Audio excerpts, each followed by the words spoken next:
Hola, bienvenidos a Entre Semana, donde vemos temas relevantes a la luz de la palabra de Dios. El patrón de 5 etapas observado por Collins señala una tercera que coincide con el momento de mayor expansión. Se niega el riesgo y el peligro.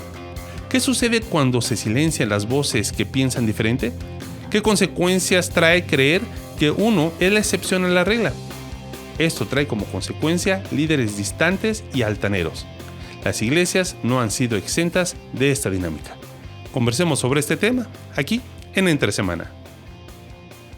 Bauchman, que se describe a sí mismo como un cristiano cultural que no cree en Dios y estudiante a tiempo parcial en Graduate Theological Union en Berkeley, California, comenzó a escribir un blog sobre Ravi Zacharias en 2015, después de notar discrepancias en los antecedentes del apologista.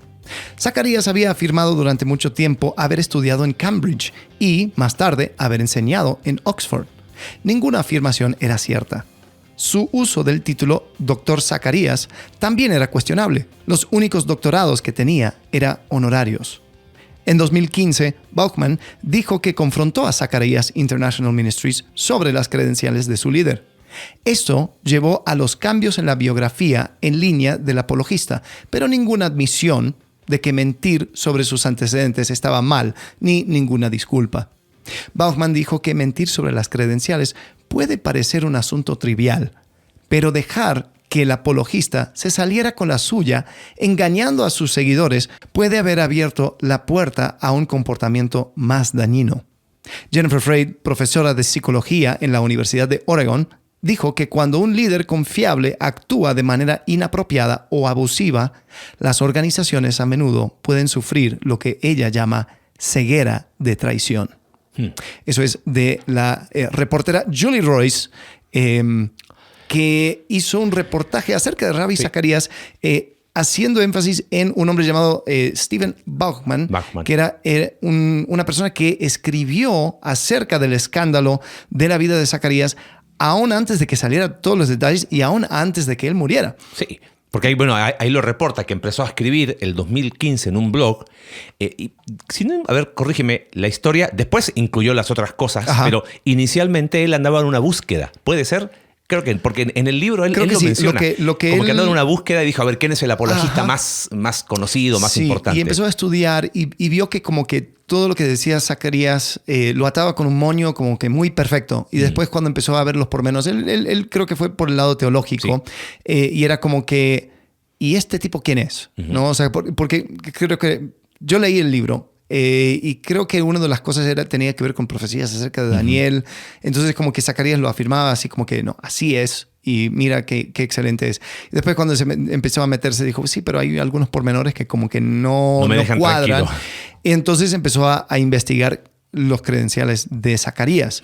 Y ahí es donde creo que comenzó. Sí. Porque él vio que se llamaba doctor, y era como que no era doctor, que enseñaba en Oxford. Honoris causa se llama, ¿no? O sea, te los dan de manera honorífica a veces por contribución económica o a veces por trayectoria. Pero y creo que la regla es que tú no los puedes usar como título. O sea, un doctorado honoris causa nunca puede aparecer como lo puedes colocar, pero si no tienes un doctorado, jamás puedes usarlo como tu presentación. Correcto. No. Sí.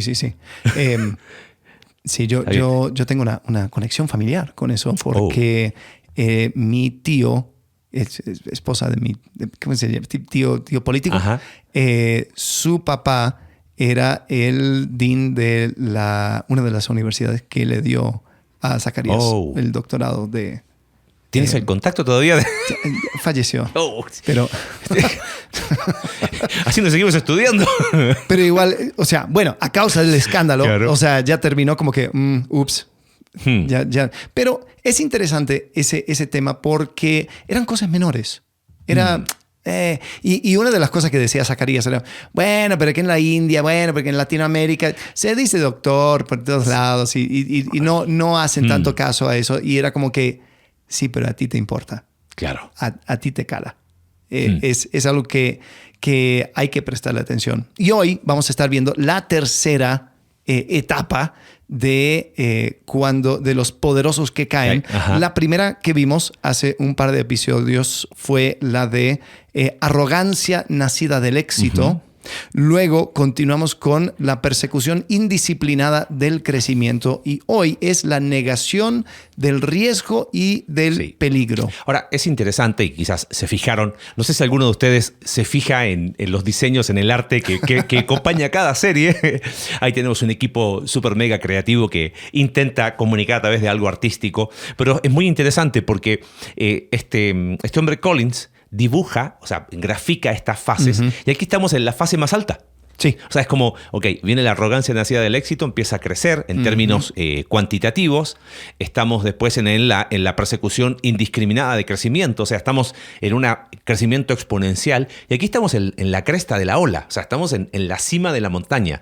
Aquí está todo perfecto. Por eso él dice es la negación del riesgo y del peligro. Estamos ya más alto que esto, lo que nos sigue es conquistar la luna, Júpiter. Sí. Ya somos los más grandes del mundo, ¿no? Y es muy loco porque tiene que ver con lo que decíamos de Proverbios capítulo 16, ¿no? Antes de la caída es la altivez de espíritu. O sea, no pasa nada, a mí nunca me va a pasar. Volviendo al libro de Collins, y después vamos a tomar otra vez el de Zacarías, por lo que tú decías, que todo empezó por señales que no eran muy importantes. O sea, era como, oye, es un título, está bien, bueno, tomé una clase en Oxford, era una diferencia entre tomar una clase y ser profesor, ¿no? Tengo una spa, ¿sí? No pasa nada. No pasa nada, tengo una red de... ¿Por qué era necesario tener una red de spa? O sea, no, pero que... Empresario, pero eran un tipo de masaje indio. Sí. Y mucho de justificación iba por ahí. Claro, entonces era que tú no entiendes, es otra cultura. Lo interesante es que, fíjate, Collins, en su libro de análisis, dice que las señales de advertencia interna empiezan a aumentar. Es como que empiezan a haber voces dentro de la empresa que, me parece que esto está muy riesgoso. No. Y se empiezan a ser silenciadas. Entonces, como los resultados externos son bastante buenos, somos los primeros, somos los que tenemos más venta, estamos blockbuster, estamos en todas partes del mundo, es como, no pasa nada, ¿quiénes son estos que nos vienen a decir que se quieren unir con nosotros o que compremos su empresa? No lo necesitamos, pero a lo mejor puede funcionar el esto de la misma renta de películas, pero por Internet. Internet va a ser un fracaso, ¿no? Correcto. Entonces, como que los resultados externos dicen, no pasa nada con esas voces. Entonces, es mejor callarlas. Y mira lo que dice Collins. Se minimizan los datos negativos, se amplifican los positivos, o sea, es como, bueno, siempre la aproximación numérica es hacia arriba, nunca es hacia abajo, y cuando hay algo que no está bien, las personas que están a cargo suelen dar causa de las cosas negativas a factores externos. Nunca es algo interno. Sí, porque sí, en realidad esto no salió bien, pero... Fueron mis opositores. Claro, pero fueron la competencia, que fue sucio, etcétera, etcétera. Mira, te voy a decir simplemente, y ahí tú colócale versículos, ¿ok? Porque los indicadores que dice Collins de esta etapa se acentúa, lo dije recién, lo positivo se minimiza lo negativo, se redobla la apuesta a objetivos audaces sin validación empírica. Es como, vamos y ahora vamos a hacer esto y, oye, pero no importa, lo vamos a hacer igual. ¿Viste? Se asumen riesgos basados en datos ambiguos. Se empieza a erosionar la dinámica de un equipo saludable. Entonces ya no hay diálogo, ya no hay una gestión más dictatorial. O sea, se hace así porque se hace así. Se externa culpa. Mira qué interesante lo que dice Collins. Dice, siempre la culpa y la responsabilidad es externa a la organización. Y hay una distancia altiva. Los líderes se vuelven distantes y se desconectan de lo que está pasando en el día a día. Tipo Hitler, ¿viste? Cuando vaya, vamos. ¿Cómo vamos? Va súper bien. Se estaban muriendo. Bueno, algo curioso en todo tipo de dictadura, una de las cosas que dicen es que parte del problema de dictaduras y o sea, los caudillos, los hombres fuertes, es que se empiezan a crear una burbuja alrededor de ellos donde no reciben la información correcta porque han mostrado de que no son capaces de absorber esa información correcta. Llega alguien con una mala noticia y lo matan. Claro. Entonces, la próxima persona aprende muy rápido y dice, no, todo está fantástico. Entonces, cuando estos países, en este caso, o sea, terminan caen de manera, o sea, están sorprendidos porque dicen, espérate, yo pensé que estábamos mucho mejor. Pero en ese sentido, o sea, nace de la arrogancia. Sí. Y creo que empresas y desafortunadamente iglesias también lo hacen. Ahora, es interesante lo que dice Collins en este capítulo. Dice, las empresas excelentes hacen grandes apuestas. O sea, porque el tema no es no intenten algo grande. Claro, o sea, no es el problema intentarlo. Correcto. O sea, si lo que estás rescatando de aquí es como, mira, poco a poco, no hagas nada muy ambicioso. No. O sea, aquí dice, las empresas excelentes hacen grandes apuestas, pero evitan las que podrían provocar, aquí dice, boquetes por debajo de la línea de flotación. Es decir, o sea, cuando hay algo que revienta ahí tipo Titanic, y no hay forma de salvar el problema. Sí, ya. Dice, cuando tenemos o tomemos decisiones arriesgadas y hagamos apuestas teniendo datos contradictorios, plantémonos 3 cuestiones. Número 1, ¿cuál es la ventaja obtenida si las cosas salen bien? 2, ¿cuáles son los inconvenientes si las cosas salen muy mal? Y 3, ¿realmente podremos vivir con esos inconvenientes? Porque si es como que... ¿Y qué va a salir de bien? No, pues vamos a estar en una nueva etapa, todo va a estar mejor, vamos a poder iniciar esto. ¿Y si sale mal? No, si sale mal, mejor cerremos las puertas. Ok, ahí es donde sí tenemos que pensarlo bien, ¿no? Y creo que muchas veces cuando vas de éxito en éxito, te vas convenciendo de que fue la mezcla única de tu persona, de tu organización, de la manera que lo estás haciendo. Nadie más te puede enseñar. Te vas cerrando a ese consejo externo. Después continúas yendo por más y eres indisciplinado. Empiezan a haber grietas porque los problemas empiezan a aparecerse. Exacto. Eso no es... O sea, cuando tú vas creciendo de manera indisciplinada, los problemas empiezan a aparecer.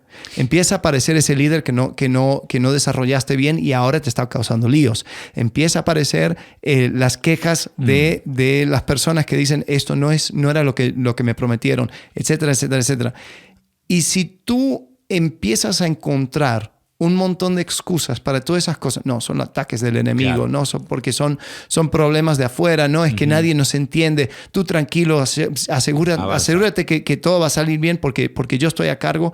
Ahí es donde, pues sí, estás en la cúspide y de ahí es para abajo. Es para abajo. Y mucho dice Collins que todavía aquí se podría eventualmente revertir la tendencia al declive, porque recuerda que Collins su conclusión la comparte en la introducción del libro, cuando dice que el declive se puede detectar, se puede evitar y aún se puede revertir, pero este sería el punto donde se puede llegar a revertir. Ya a la cuarta y quinta no hay manera. Pero dice, si en este punto es capaz de, me parece que estamos arriesgando demasiado, va. Ahora, traslademos eso al mundo de iglesia. Porque dijiste... Sí, porque ni tú ni yo tenemos grandes empresas. Exacto. La idea es aprender de esto y trasladarlo juntos a mundo de iglesia. Porque escuchándote recién decía, bueno, no es no arriesgarse, sino es arriesgarse de manera necia, sin escuchar otras voces o sin datos. Sí. Y creo que ese es el lugar de los números y lo cuantitativo en una iglesia local. Oye, no, ya no entramos, tenemos que comprar un edificio, tenemos que hacer, y se hace el proyecto de edificación para hacer una iglesia 3 veces más grande, un templo. Y es como, ¿estás seguro? No, que yo siento que... Pero cuenta a la gente, ¿cuál es el problema? No, no queremos contar. A veces no se toman decisiones por falta de fe, pero a veces en el nombre de la fe se cometen las más grandes irresponsabilidades. Claro que vamos a dar pasos de fe, pero creo que ese es el lugar de números. Oye, ¿tenemos hoy un ahorro? No tenemos un peso. Y claro, nos inspiran a veces historias que hemos escuchado, ¿no? No, pero escuchaste que tal pastor fue a un lugar y ofreció por ese terreno y no tenían un peso. Y puede que milagrosamente prosperó o una organización fueron y, mira, nosotros queremos tener acá un lugar para acoger, no sé, personas y no teníamos un peso y se dio. Pero no necesariamente ese caso se replican todos los demás, ¿no? Bueno, tu abuelo fue parte del inicio de Palabra de Vida en Argentina, ¿no? Y fue una bendición. A lo mejor si uno dice esa historia es un milagro. No tiene... Ahora, necesariamente es un modelo a replicar en todos los lugares. No creo, ¿viste? Entonces, ahí es donde uno dice hasta dónde esa negación del riesgo y del peligro empieza a tomarse cuando no se consideran datos. Sí. ¿Ok? Financieros, de números, pensando en iglesia local. Oye, vamos a hacer una compra de, no sé, lo he visto. Oye, ¿y esos equipos que ustedes tienen? No, es que vino un hermano y dijo, vamos a comprar lo mejor para la música, y tenían una consola impresionante, unos instrumentos impresionantes. No tenían músicos. Claro. Y estaban arrumbados en una bodega, perdiendo ¿cómo se llama? Su valor. Pero había que hacer la inversión porque era la oportunidad, pensando en la fase anterior. Entonces, ahí es donde empieza uno, con pequeñas cosas, a tomar decisiones donde se niega, oye, el riesgo y el peligro, pero ¿será necesario? Y esto... Sí, y creo que esos ejemplos, bueno, por ejemplo, o sea, algo así, hay veces donde uno intenta, le atina, a veces le sale, a veces no. Creo que en el mundo de las iglesias los riesgos tienen mucho más que ver con asuntos de carácter y cosas ese es el mayor que tienen riesgo. que ver porque... Claro. El otro, compraste algo, por eso iba de menor a mayor. Sí, ¿no? sí. Está bien. El tema es cuando te arriesgaste en lo que no te puedes arriesgar. Correcto. Sí, claro. Sí. Y creo que ahí es donde uno tiene que estar muy al tanto, porque creo que la pregunta es, ¿cómo es que uno llega a tomar esos riesgos pensando de que eso no pasa de un día para otro? O sea, no es de noche a la mañana donde hay un desliz. Son pequeñas cosas que empiezan a suceder. O sea, y como leímos en el ejemplo de Zacarías, o sea, él no comenzó abusando de personas en el spa que él fundó. Exacto. Él comenzó con pequeñas mentiras. Él comenzó con algunos temas de énfasis. Él comenzó con una manera desmedida de ver éxito, fama. O sea, a él le encantaba hablar acerca de cómo él había estado con tal líder mundial y tal otro, y cómo es que él estaba como en los centros de poder mundial. Entonces, eso terminó creando una dinámica donde nadie le podía decir nada. Nada. Y cuando todo esto sale, o sea, todo sale a la luz y es como que, espérate, él no tenía nadie alrededor de él como para hacerle cambiar de opinión, como para hacerle ver esto. Y la verdad es que con el tiempo vas negando los riesgos de cosas pequeñas.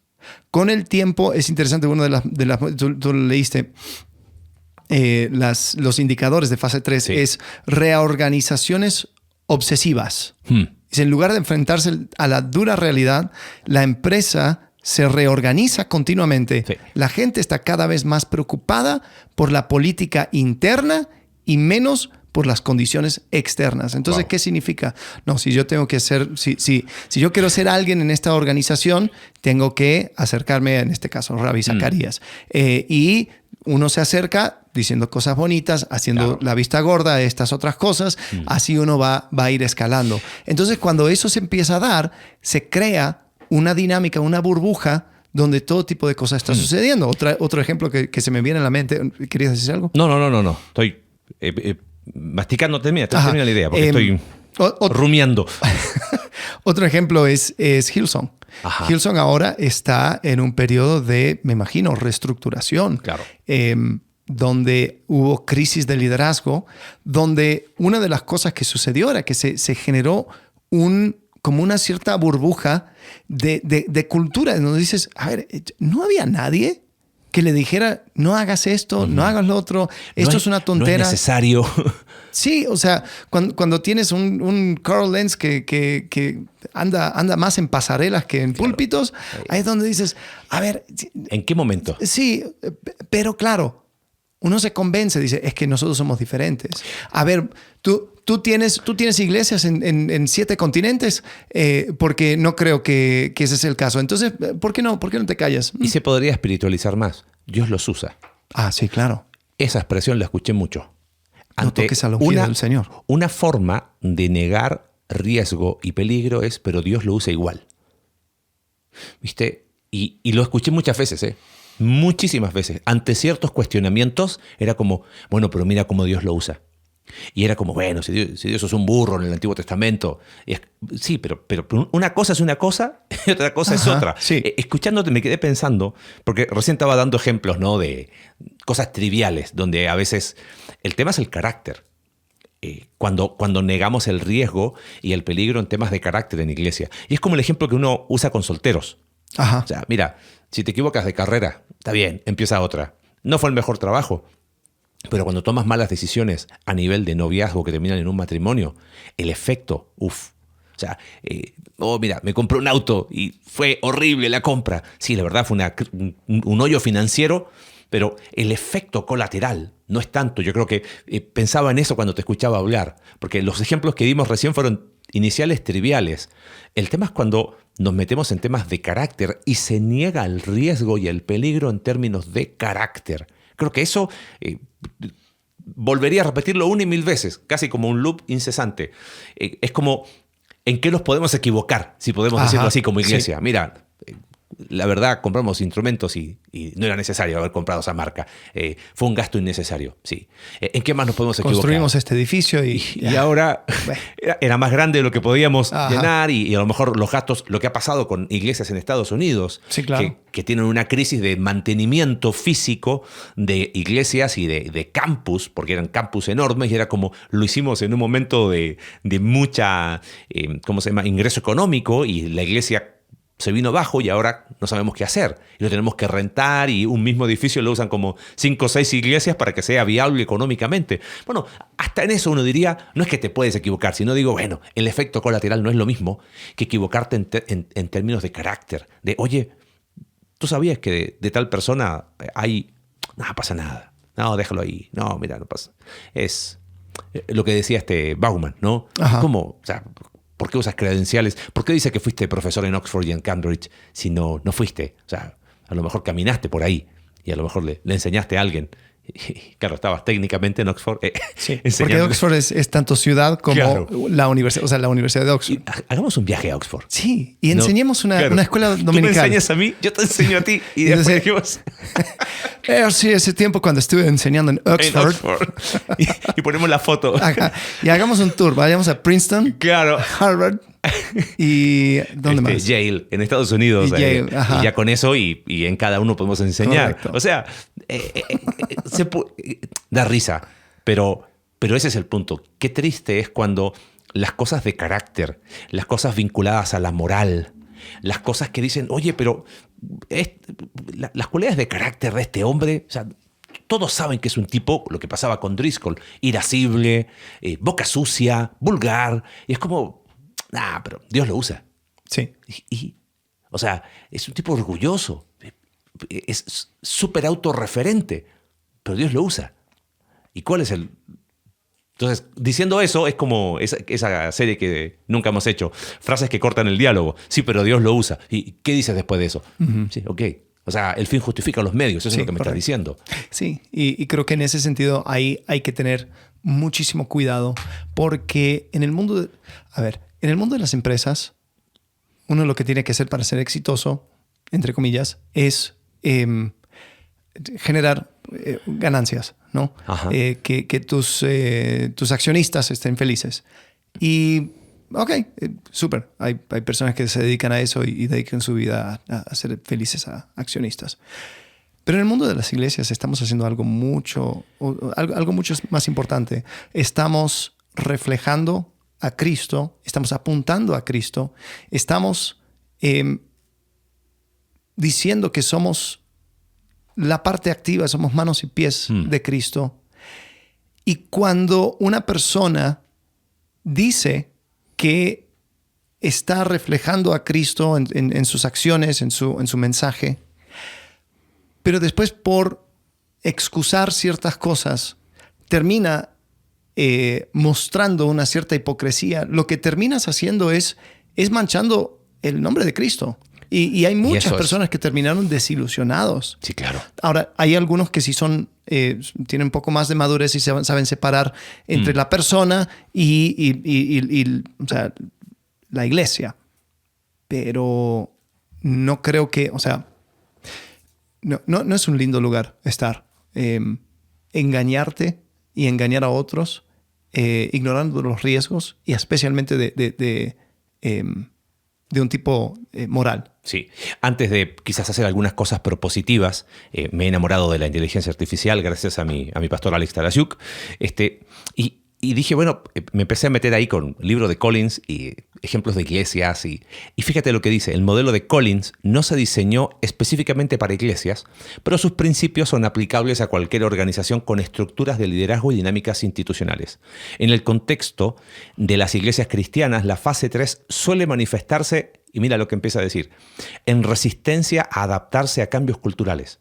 Ahora, ojo, esto no me refiero a adaptarse a cambios culturales para dejar de llamar pecado a lo que es pecado. Ajá. Pero me refiero a esa resistencia lo hacemos así porque siempre lo hemos hecho así.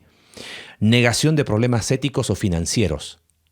O sea, cuando no hay transparencia financiera, estoy pensando, ¿qué serían foquitos prácticos que a nivel de iglesia, de organización cristiana, por grande o pequeña que sea? Una es como falta de transparencia a nivel ética, a nivel financiero. De repente desapareció tal persona y nadie dijo nada. Uh-huh. Bueno, ¿cuál fue el gran escándalo en SBC, en la Convención Bautista del Sur? Que pastores, líderes que habían sido acusados de abuso, en vez de haber sido denunciados, eran despedidos de una iglesia en Texas. Uh-huh. Y de repente aparecía en Carolina del Norte, ese mismo, pastoreando un grupo de niños, y acá había sido acusado de que había falta ética en cuanto a menores. Y después hacía lo mismo en Carolina del Norte. Entonces, lo único que se hacía era expulsado de la iglesia, nadie decía nada, y después aparecía, no sé, invéntate el estado que quieras. Era como, espérame, ahí se está tapando. Y hay una tendencia a tapar ciertas cosas. Es como que de repente desaparecen de la nada. Y es como, y nadie dijo nada. Y no estamos hablando de exponer públicamente al pelotón de fusilamiento, pero cuando estamos hablando de cosas que son de dominio público, que son un delito inclusive a nivel de las leyes humanas, no de ser nada y no ser transparente, es un focazo, por decirlo de alguna forma. Claro. Ahora, ¿dónde está esa línea? O sea, si una persona dice, se están ignorando riesgos, se están ignorando cosas importantes y qué es lo que debe hacer uno. Entonces, hay algunos que se meten y son bloggers y entonces ahí anónimamente están posteando, entonces ponen nombres muy espirituales como el portero de Jehová o, no sé, voz que clama en el desierto. Y entonces ahí anda basureando a todos los pastores de su barrio. Claro, William Wallace cristiano. ¿Eso sería alguien que está siendo fiel a...? No, esa no es la manera. Si alguien sabe algo de alguien en una comunidad sana, debería ir y decirlo. Uh-huh. Ahora, antes de publicarlo, debería ir al liderazgo. El liderazgo no me escuchó. Bueno, se supone que cualquier iglesia sana tiene un equipo que trasciende una persona. ¿Correcto? Entonces, ¿qué sucede cuando esa persona no hace caso? Bueno, voy a uno más. Y si después tengo que hacer algo público, pero lo digo con nombre. Mira, soy Marcelo Jorquera, hablé con esta persona, con esta persona, con esta persona, con esta persona, con esta persona, no fui oído, soy parte de la organización o de la iglesia local en este caso, y tengo evidencias, no de que me parece, no. Como diría el doctor Lucas, ciertísimas, ¿no? Cuando dice ahí en la introducción de Lucas 1 y de Hechos, ¿no? Evidencias ciertísimas. O sea, no estamos hablando de, se me ocurrió. Sí. Y si tengo que hacerlo público, pues lo hago. Pero tampoco se trata de que ahora estamos motivando a hacer Robin Hoods, ¿viste? Aguante los Robin Hood y vamos a ¿cómo se llama? Vamos a quemar llantas. No. Y como ya exponer cosas que a lo mejor son tu percepción. Sí. A mí me han preguntado, ¿y tú qué piensas de esto? En ciertos casos. Digo, mira, no creo que en sí mismo está mal, pero por ejemplo, cuando Te doy un ejemplo. El otro día un amigo me contó, estábamos hablando de... había ido a la iglesia de Steven Lawson, un hombre famosillo ahí en Estados Unidos, que se destapó. Él era el encargado del doctorado en ministerio en Master Seminary de MacArthur. Y se destapó un escándalo porque él tenía una aventura con una mujer 30 años menor, que no era su esposa, obviamente. Y muy loco porque era un tipo bien famoso en círculos ahí neocalvinistas y todo eso. Y lo que me dijo este amigo, me dice, ¿sabes qué? Cuando estuve en su iglesia, y él me dijo, a mí me gustaba mucho cómo predicaba y por eso iba, me dice, pero todos le decían Dr. Lawson, Dr. Lawson. Nadie le decía pastor. Dr. Lawson, Dr. Lawson, Dr. Lawson. Y le dije, ¿no te llamó la atención eso? Me dice, ahora me llama la atención. En ese momento era como, ¿será que acá culturalmente es así? Pero en una iglesia local necesitas que te digan doctor. En una iglesia local necesitas que el título esté por delante, cualquiera que sea. Para mí eso es un foco. No digo, hey, aquí hay ¿cómo se llama? Un candidato o hay un candidato al fracaso, pero es un foquito. O sea, llama la atención, ¿viste? Y creo que hay que ir como viendo ciertos... necesitamos, ¿cómo lo puedo decir? No dejar el cerebro en la puerta cuando entramos al local de la iglesia. Correcto. Es como que lo dejo colgado acá entrando al local de la iglesia y aquí no voy a pensar, no voy a tener pensamiento crítico. No, si hay cosas que no están bien, si hay cosas que no te cierran, convérsalas, háblalas. Y creo que también hay... No todo es como un escándalo, ¿no? Ajá. Porque sí. Estamos hablando de lo moral porque creo que es súper importante y desafortunadamente los fracasos más grandes nacen de esto. Pero hay otras cosas. Pensando en el libro de Tom Rainer de la autopsia de una iglesia muerta. No es que necesariamente hubo un gran escándalo moral que hizo que la iglesia cerrara. Simplemente se fue haciendo un cambio de énfasis. Se fueron cerrando como comunidad, empezaron a ir en otra dirección, aislando. Y estoy seguro que cada una de esas decisiones se fue dando con una perfecta justificación. Pero ahí es donde también es peligroso. O sea, cuando hay un desvío de la visión, cuando dicen, ok, se supone que nosotros estamos para ser un lugar acogedor para cualquier persona que necesita comunidad, pero cierras la puerta y la gente no puede aprovechar de esa comunidad. Entonces, ahí es donde creo que hay la oportunidad en ambos lados, ¿no? Como líder, de escuchar las voces de personas que lo señalan. El problema es de que muchas veces las personas que lo señalan no siempre lo señalan de la mejor manera. Ese es el problema. Y es muy fácil, y yo sé porque me ha tocado, ponerse a la defensiva, porque muchas veces cuando alguien nota algo, lo está notando, pero también mete sus suposiciones, mete quizás alguna... atribuye motivos a eso. Es que tú odias a la gente porque qué sé yo, no... nadie puede entrar a tus grupos pequeños. Claro. Entonces, es porque... Entonces, o sea, inmediatamente está el deseo de defender. ¿Cómo decir que odiamos a la gente?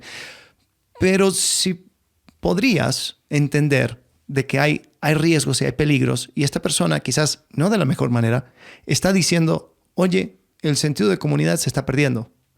Trata de agarrarte de eso y di, si esto es la percepción, voy a dejar a un lado la mala manera en que fui confrontado y voy a tratar de prestarle atención a eso. Bueno, entonces ahí te va. Una forma de prevenir esto de negación de riesgo y del peligro es no silenciar esas voces. Sino, ok, a lo mejor no fue de la mejor manera, no me gustó la forma en que me lo dijo, me puse a la defensiva, pero tómalo y pregúntate y haz una introspección, checa. Nos ha pasado muchas veces y no vamos ahora a confesarlo acá, pero bueno, para eso tenemos nuestro podcast, pero nos ha pasado que a veces nos han dicho cosas que han sido duras y después hemos tenido los dos conversaciones donde puede ser que algo de eso quizás va por ahí y si hay que ajustar, se ajusta, y si es necesario pedir consejo de afuera,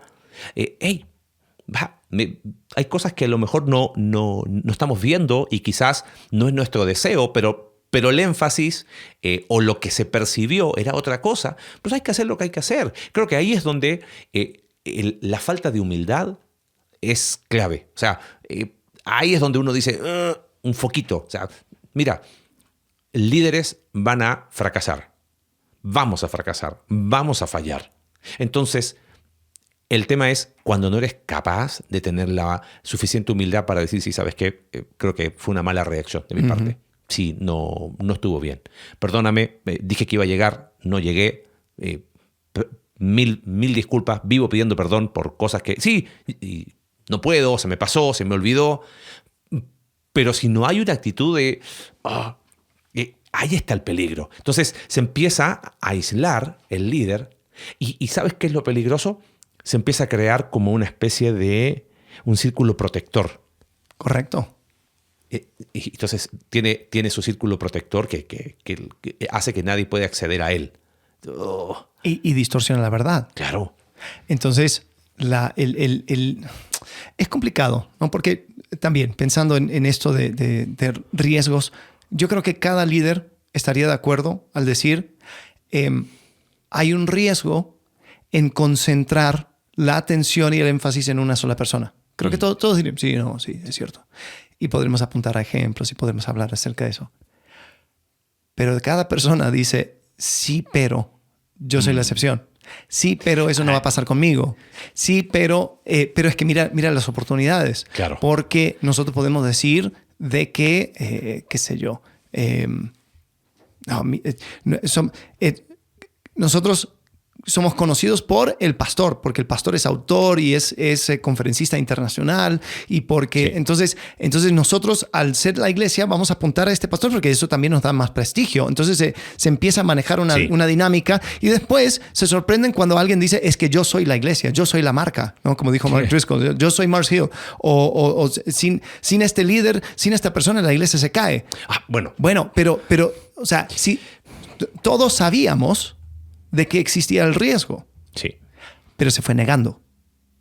Uno fue pensando que es la excepción. No, a ver, es inevitable el peligro y el riesgo en el mundo caótico en que vivimos, que está caminando en este proceso, gime, ¿no? Esperando la redención. Entonces, peligro y riesgo va a haber, porque somos pecadores haciendo iglesia y vamos a tomar malas decisiones. El tema es cuando se niega. O sea, creo que lo que acabas de decir es, ¿cómo lo puedo? Si pudiese colocarlo así con luces, es la negación. Correcto. Si en el anterior era el crecimiento indisciplinado, la búsqueda indisciplinada de crecer, la persecución indisciplinada de crecer, y la palabra clave era lo indisciplinado. No es el crecer, el problema es lo indisciplinado. Creo que aquí la clave es la negación. Sí. Porque riesgo, peligro, es inevitable que existan. La iglesia viene sufriendo desde que empezó crisis internas y externas. O sea... y constantemente tenemos que manejarnos en un mundo de riesgos y peligros aceptables. Sí. El problema es que si niegas, entonces nunca vas a saber cuándo es un riesgo o peligro Exacto. inaceptable. Exacto. Entonces dices, la consecuencia de que esto nos vaya mal nos va a hundir. Oye, ¿no sientes que se está haciendo un exagerado énfasis? No. Bueno, Oye, pero ¿no crees ¿sabes? que...? Otro resultado de eso, el hecho de cuando se hace un énfasis exagerado en una persona, es que después la persona tampoco puede admitir errores. Porque Claro. como se unió la organización y la persona, entonces ahora la persona no puede decir, no, perdón, sí estuve mal. Porque el decir yo estoy mal, es decir, la organización está mal. Por lo tanto, yo estoy siempre bien. De alguna manera debería haber sido un foco el que Ravi Zacharias Ministry. Y creo que tú una vez lo leíste, ¿no? Sí. Él dijo que lo hizo a propósito, justamente por eso. Es decir, yo como que se estaba poniendo la soga al cuello, Ajá. porque si caía el hombre, entonces caía el ministerio. Entonces, así pasó. Fue profético. Fue profético, sí. Entonces, ahí está el peligro. Yo creo que esa es la negación. Y creo que, pensando, dijiste recién, usaste una frase que la escuché en una conversación de un pastor que tenía una situación en su matrimonio y en su vida familiar que ameritaba dar un paso al costado para restaurar eso. Y hablando en una conversación con pastores, fue como, ¿Y por qué no lo da? Y otro pastor dijo esto. Es que si este pastor sale, se cae la iglesia. Que se caiga.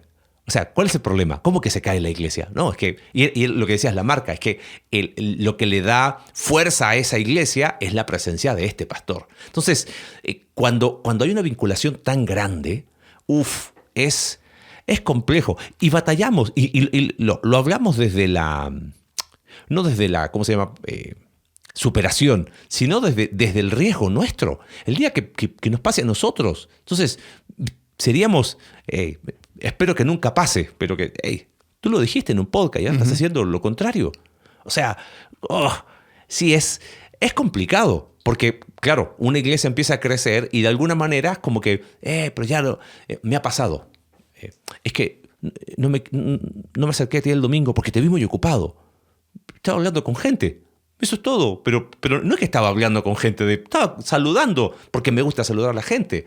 Pero es como que, sí, ya era como que, ay, sí, porque ya como que ya no puedo saludarte. Pero no, ¿cómo que no? Si es que había mucha gente. Pero sí, pero ¿cuál es el problema? O sea, el espacio es reducido, somos muchos, tengamos paciencia y nos saludamos todos. No hay, pero es como que quiero estar atento a qué es lo que se comunica y qué es lo que se interpreta también. Si en algún momento ves a Marcelo muy ocupado, me puedes saludar a mí. Claro, no hay ningún problema. Nadie me saluda. Bueno, por favor, tenemos una campaña que se llama #Saluda al Pastor Alex.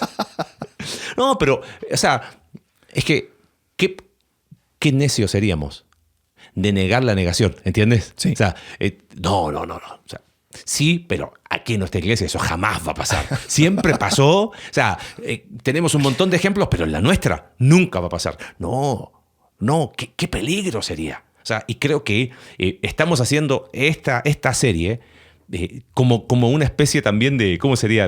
No digo de catarsis, pero de autoanálisis, de autoevaluación, de cuántas de estas fases, esto me parece que hay que ajustarle antes o sea, acá está el principio de Proverbios. El avisado ve el mal y se esconde. O sea, si con un libro así, que te muestra tan claramente, dijimos, de estas 5 fases le ponemos versículos, porque hasta ejemplos, negación del ¿cómo se llama?